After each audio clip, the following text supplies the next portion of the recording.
For over a decade, Led Zeppelin ruled the rock world like thunder gods, crafting the soundtracks of generations with soaring vocals, thunderous drums, haunting guitar riffs, and brooding mystique. But just as swiftly as they conquered the world, they disappeared. Their name still echoes in arenas and headphones worldwide, yet their story is one of brilliance, chaos, tragedy, and ultimately, silence. What really happened to Led Zeppelin? This is the tale of their unstoppable rise, and the haunting fall that followed. The story begins in 1968, when Jimmy Page, already a guitar legend through his work with the Yardbirds and as a top session musician, wanted to create a new band, something heavier, more daring, more explosive than anything before. He first recruited bassist and keyboardist John Paul Jones, then discovered the golden-throated Robert Plant and his powerhouse drummer friend, John Bonham. Their chemistry was instant. The newly formed quartet played together for the first time during a rehearsal of Train Kept a Rollin'. The result? As Jimmy Page later put it, it was instant combustion. They toured briefly under the name The New Yardbirds, but soon rebranded as Led Zeppelin, inspired by a joke from The Who's Keith Moon that they would go down like a lead balloon. The name would go down in history instead.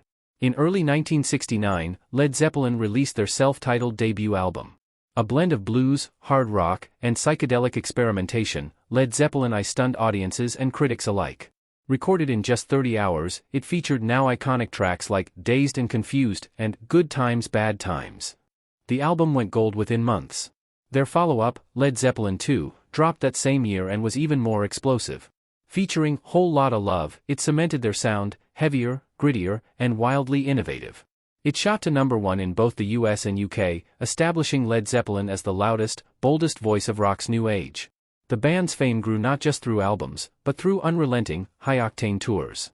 Zeppelin rarely gave interviews and never released singles in the UK, relying on word of mouth and live energy to build their mythology. Every concert was a spectacle, a thunderous communion between audience and artist. Through the early 70s, Led Zeppelin evolved with shocking speed. Their third album, Led Zeppelin III, 1970, surprised fans with acoustic ballads and folk influences, notably in Immigrant Song and Since I've Been Loving You. But it was 1971's Led Zeppelin IV that became their defining masterpiece. With no title or band name on the cover, the album was a statement, let the music speak. And it did, with tracks like Black Dog, Rock and Roll, and the immortal Stairway to Heaven, the album soared to mythic status. By now, Led Zeppelin weren't just rock stars, they were rock royalty, selling out stadiums across the world and amassing millions. Page's guitar wizardry, Plant's vocals, Bonham's drumming, and Jones' versatility fused into something otherworldly. They pushed sonic boundaries, blending heavy metal, blues, Eastern music, and mysticism. In 1973, they released Houses of the Holy, another genre-defying project featuring The Rain Song and No Quarter. Critics were often mixed, but fans adored them. That same year, they broke the Beatles' record for concert attendance. They had conquered the music world. But behind the scenes, storm clouds were gathering. The mid-70s marked both their peak and the beginning of their descent. As their fame grew, so did the chaos. Zeppelin became infamous for wild behavior, particularly on tour. They were the quintessential rock stars, limos, private jets, groupies, hotel room destruction, and drug-fueled escapades were the norm. Led Zeppelin became a symbol of rock excess. Their 1975 US tour was filled with debauchery. Their manager, Peter Grant, was known for his brutal protection of the band, intimidating journalists and promoters alike. While they projected a powerful image, internally, cracks were beginning to show. Their sixth album, Physical Graffiti, 1975, was a double-album masterpiece, praised for its diversity. From the Eastern-influenced Kashmir to the bluesy In My Time of Dying, it proved the band was still innovative. But it also reflected their emotional fatigue and growing distance from each other.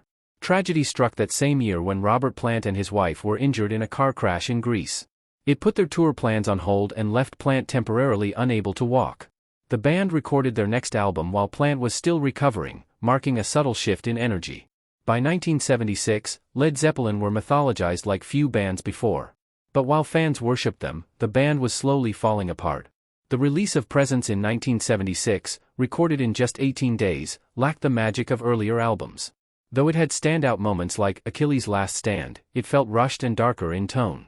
In 1977, their US tour was marred by further disaster. Plant's young son, Carrick, suddenly died of a stomach virus while the band was mid-tour. Devastated, Plant returned home, and Zeppelin cancelled the remainder of the tour. The band was shaken. Plant considered quitting music altogether. Their internal dynamics suffered. Drug use, especially Page's increasing heroin dependency, deepened the divisions. Still, they rallied one more time. In 1979, they released what would be their final studio album, In Through the Outdoor. Largely helmed by John Paul Jones and Robert Plant, due to Page's absence during many sessions, it marked a sonic shift, incorporating synths and a softer, more experimental tone. Though it sold well, many critics and fans found it lackluster. It didn't have the visceral punch of their early work. Yet Zeppelin scheduled a European tour and hinted at a full-blown American comeback. But it was never to be. On September 25, 1980, John Bonham was found dead. After a day of heavy drinking, he had choked on his own vomit in his sleep. He was only 32. The band was devastated. Bonham wasn't just their drummer, he was the pulse of Led Zeppelin, its heartbeat and fury. Without him, the band knew they couldn't continue. Just months later, on December 4, 1980, Led Zeppelin officially announced their breakup. Their statement read, "We wish it to be known that the loss of our dear friend and the deep sense of undivided harmony felt by ourselves and our manager have led us to decide that we could not continue as we were." It was a quiet, solemn end for the loudest band in rock. After the breakup, all members pursued solo careers. Robert Plant forged a successful solo path, embracing new wave, world music, and Americana. Jimmy Page worked on various collaborations, including The Firm and soundtracks. John Paul Jones delved into production and arranging, keeping a lower profile. Over the decades, Zeppelin's legend only grew. Rumors of reunions constantly circulated, especially after brief one-off performances like the 1985 Live Aid concert or their 2007 reunion at the O2 Arena in London, which included Bonham's son, Jason, on drums. That performance sparked renewed calls for a tour, but it never materialized. The band remained resolute. Led Zeppelin without Bonham was not Led Zeppelin. So, what really happened to Led Zeppelin? The truth is layered. They rose through raw talent, bold innovation, and unmatched chemistry. They redefined what a rock band could be, experimental yet primal, mystical yet explosive. But the very forces that propelled them, intensity, excess, and fame, also tore them apart. There was no dramatic feud, no betrayal, no sellout. Instead, their fall came through tragedy. Bonham's death didn't just end a band, it ended an era.